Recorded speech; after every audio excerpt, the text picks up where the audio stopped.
Not sure how to manage an instructional design project? Well, don't worry, I got you. In this video, we're going to talk all about how I manage instructional design projects.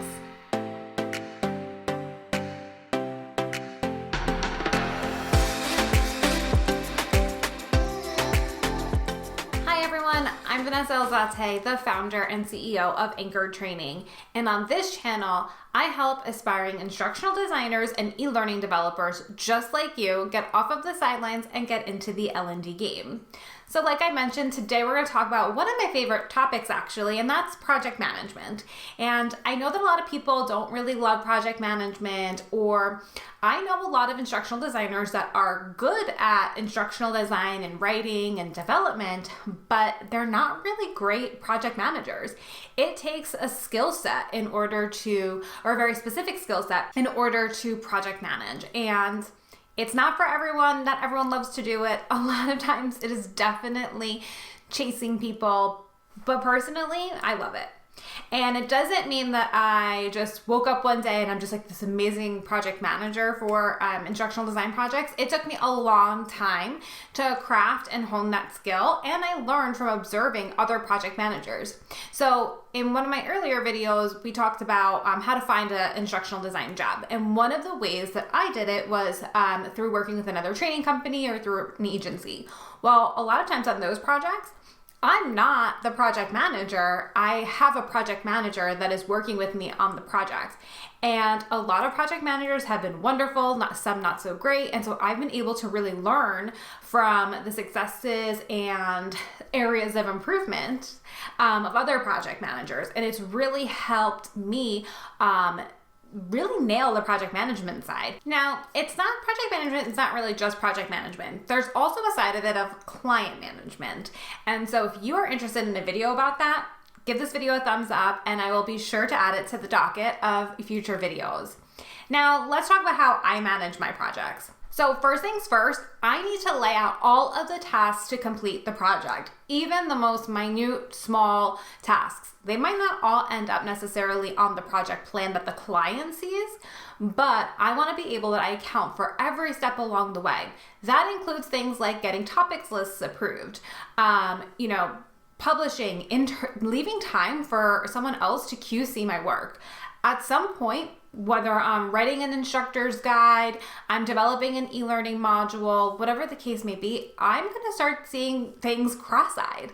I am going to not realize what I'm looking at, or I'm going to think that I see something because I know that it should be there. I know we have all been there. That's why I love bringing in separate QC resources, and I definitely recommend you do the same for your own work. So all of those little tasks all add up to, big chunks of time, so you want to make sure everything is accounted for. This definitely helps you make sure that you're not scrambling at the end of the project or when it's some deliverable is due to complete all these little steps. You're not working late into the evenings, you're not working on the weekends, you're leaving time to account for all the tasks that you have to do. I will say the last thing you want to do is miss a deadline or end up disappointing your clients. So taking the time, I know it can be daunting and sometimes it feels like you are not sure of all the steps, but taking the time to actually lay out the entire project from start to finish and in a quiet space is a really great first step.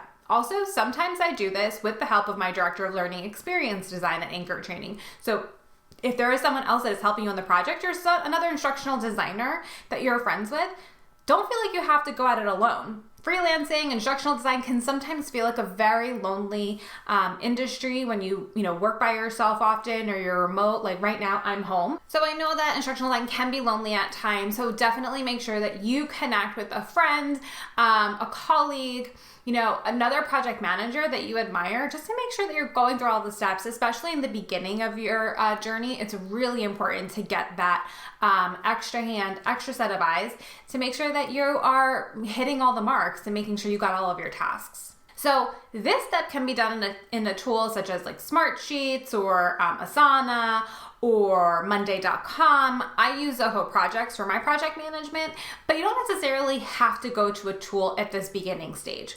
What you can do is take all of those steps and just put it into an Excel sheet. And that's sometimes how I'll start my projects. And then I'll put it into the project management tool because I don't want to spend the time, setting up dependencies, setting up dates. I want to just sit down and lay everything out. So I'll put all the tasks in Excel. And in the next column, I'm going to list the amount of time that it takes me to complete that task. And this is by hours, not by days, by hours. This is critical. This lets you know how long it's going to take you to get from, a topics outline to a storyboard completed, how long you're going to give someone to QC a project for you. And when you're at this step, I know that sometimes there are some tasks that you can complete super fast. It is critical that you put a little buffer for yourself. Things come up. I have had storyline files crash, corrupt, bye-bye, never to be seen again. I have had Word documents that I thought I saved and then it ended up mysteriously somehow in like a temp folder. Who knows? The blue screen of death has happened.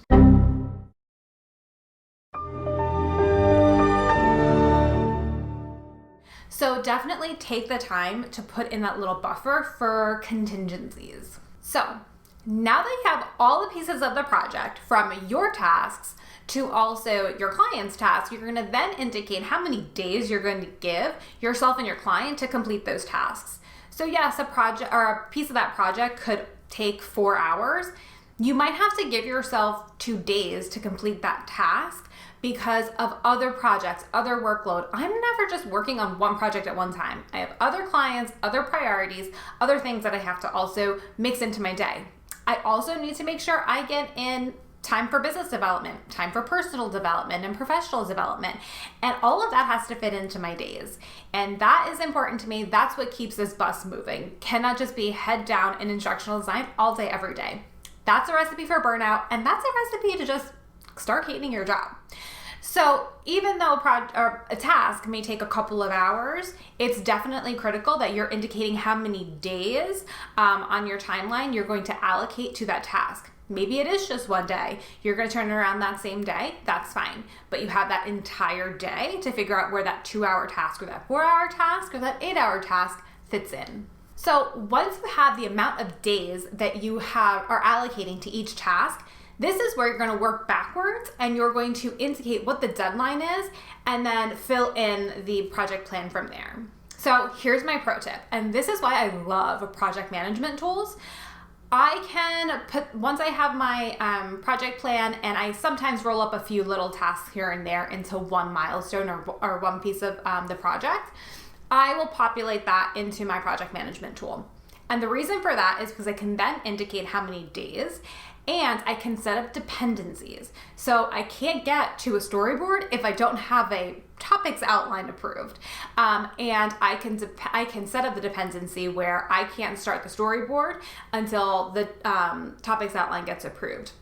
And what I can do once I set all the dependencies up is I actually start from the beginning and I set the day that I'm going to start on the project. And then it fills out all the dates like magic. I can include weekends. So I can exclude them, not include them. I can exclude weekends, or I can include them if I need to work on the weekend for this project.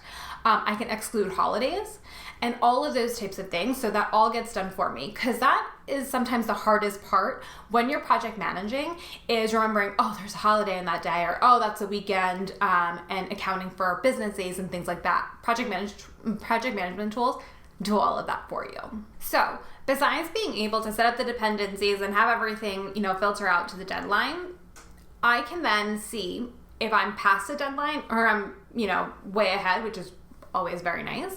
But if I'm ever past the deadline, that's when I can work backwards and say, okay, can I shave off the day here or there? Do I have to maybe work on the weekend? Is there a resource I can get that can help me do this part of the project so that we're doing those types of things simultaneously?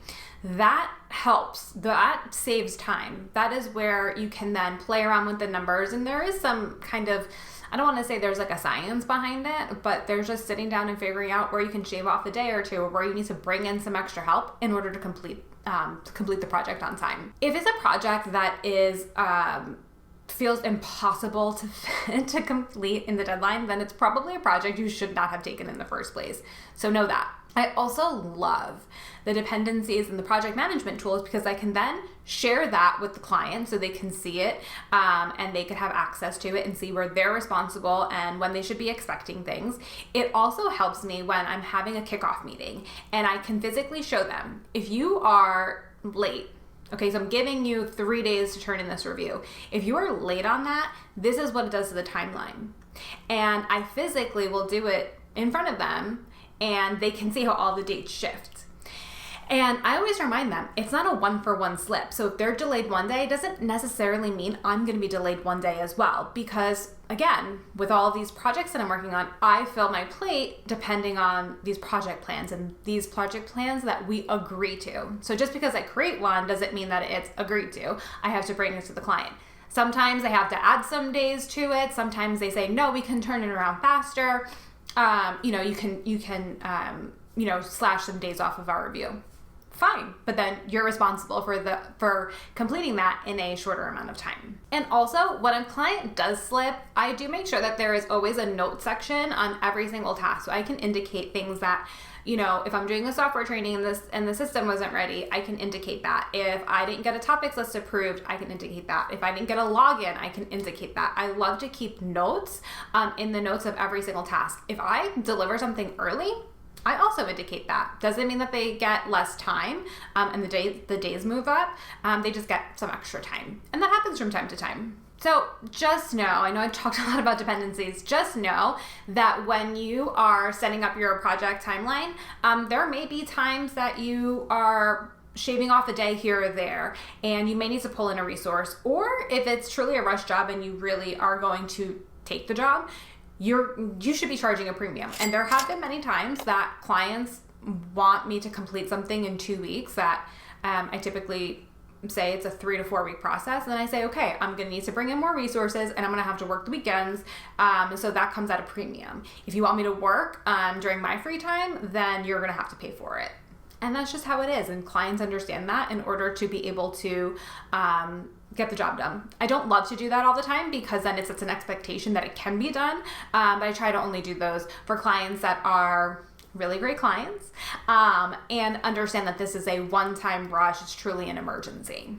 So going back to clients and reviews and things like that, just so you know, the amount of days I typically give for a review could be anywhere from 2 to 5 days. And the reason for that is because it depends on what they're reviewing. So sometimes it's just a topic outline. You don't need that much time to review it. If it's, a review that is just an approval or a verification that the changes they requested were made, you don't really need more than 2 days to do that. But if they're reviewing a full instructor guide for the first time, or they're reviewing a full e-learning module, I love to give, 3 to 5 business days so that they have time to fit it into their schedule. They have so many competing priorities that we need to make sure that it works for them. A lot of times clients will ask me, well, can't we push things up faster? And I say yes. A lot of the time that I'm spending throughout this project is more waiting for you to complete your review.